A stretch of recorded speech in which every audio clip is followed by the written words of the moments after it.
సాధించాడు. ఆయన business man గా సక్సెస్ఫుల్, ఆయన ఫ్యామిలీ మ్యాన్ గా సక్సెస్ఫుల్, ఆయన సీఎం గా సక్సెస్ఫుల్. ఇంకేమవసరం ఉంది?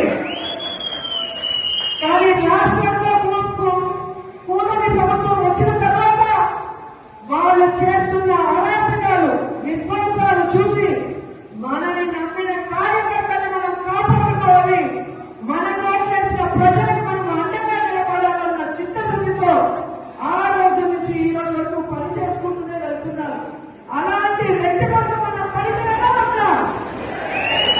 మరి ఎవడో కేసు పెడతాడని ఒకడు, ఎవడో జైల్లో పెడతాడని ఒకడు ఉద్యోగం తీసేస్తాడని ఒకడు ఇలా భయపెడుతూ మనని ఇంట్లో కూర్చోబెట్టాలనుకుంటున్న కూటమి ప్రభుత్వానికి మనం చెప్పాల్సింది ఒకటే, నువ్వు కేసు పెడతావా పెట్టా, జైల్లో పెట్టా,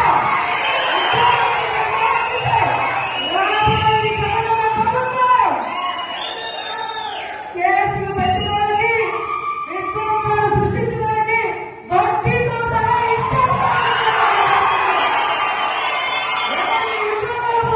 వాళ్ళందరికీ కూడా గుడ్ బుక్ లో పేరు వేసి వాళ్ళకు ఉద్యోగాలు వస్తాయి. ఎవరైతే ప్రభుత్వంలో ఇబ్బంది పడ్డారో ఆ ఇబ్బందుల నుంచి వాళ్ళకి బయటపడేసి వాళ్ళకి ఫస్ట్ ప్రయారిటీ ఇస్తామని కూడా ఈ సందర్భంగా తెలియజేసుకుంటున్నాం. ఇప్పటికే జగన్మోహన్ రెడ్డి గారు ప్రకటించిన విధంగా రైతులకి అండగా రాష్ట్ర వ్యాప్తంగా మొన్ననే పోరాటం జరిగింది.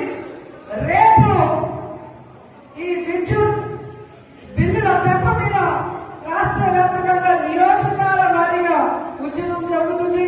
అందరూ కూడా వచ్చి ఆ ఉద్యమంలో పాల్గొనాలని కూడా ఈ సందర్భంగా తెలియజేసుకుంటున్నారు.